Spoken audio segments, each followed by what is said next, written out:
there are two words of caution from the ancient Buddhist virtuous practitioner: it is unthinkable for a monk to be slack.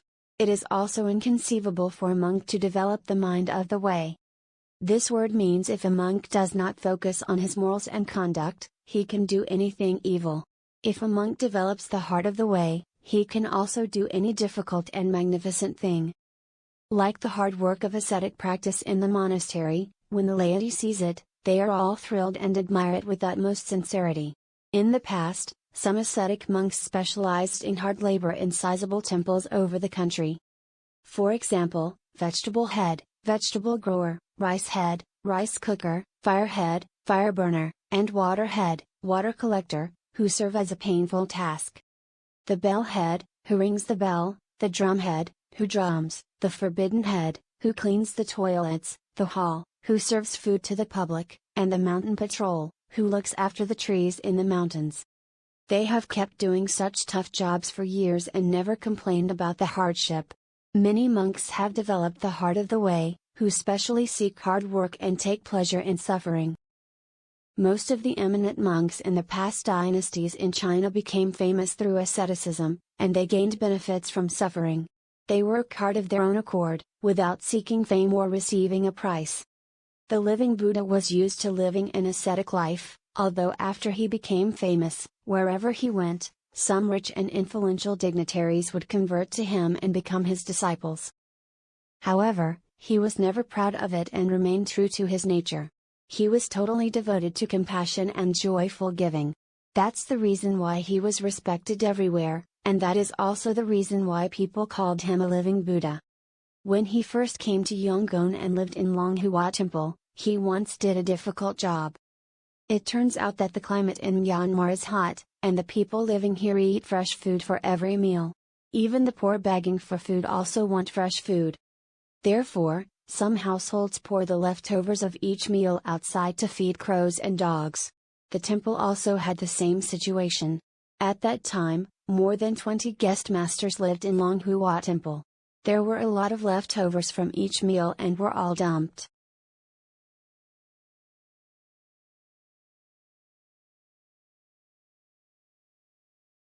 Although they tossed the leftovers to feed the crows and dogs, the remaining leftovers that the animals couldn't finish were still a waste. When the living Buddha saw that situation, he could not bear to waste the food, so he came up with the idea to benefit other sentient beings with the leftovers. At that time, the area around Longhua Temple was full of vegetable gardens, and those who lived there were farmers. Every household raised cattle. Every day, the living Buddha put the leftovers from the temple in wooden buckets and loaded them on his shoulders with bamboo to feed the livestock. Once a day, it became his daily homework. Not only did he carry it himself, but he also fed the cattle himself every time. While feeding the cattle, he recited the Buddha's name. Day after day, when the cattle saw him coming from a distance carrying wooden buckets, they naturally let out moo, moo as if to welcome him. When the Buddha approached them, the cattle licked his sleeve and hands with their tongues, and wagged their heads and tails, looking affectionate.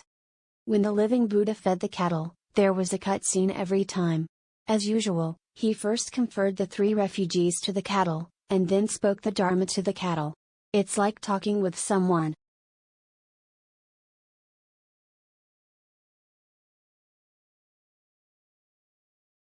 What he said to the cattle is very interesting. Disciple, do you know why you have now become a cattle? Let me tell you. It's because you didn't return the money you borrowed from others in your previous life and beat and cursed others. You must know that you have to pay back the debt, even though you were clever in that life to avoid the creditor and deceive him. However, there is no way to escape. So you change your body now to pay off debts, work for others, and be beaten and scolded by others. Only after you have paid off your debts can you get relief. Further, you must know why you can't speak. That's because you were too fond of gossip in your previous life, fabricating something out of thin air, especially judging people's right and wrong in public. Therefore, in this life, you can't utter a word, you can only listen to what others say.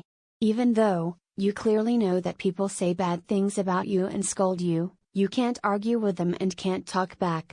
Talking like this may seem a little funny at first, But when you think about it carefully, there is also a reason for it.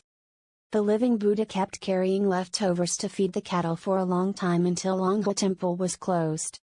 In Buddhism, this matter is called the universal great compassion. It is not something that ordinary people can do.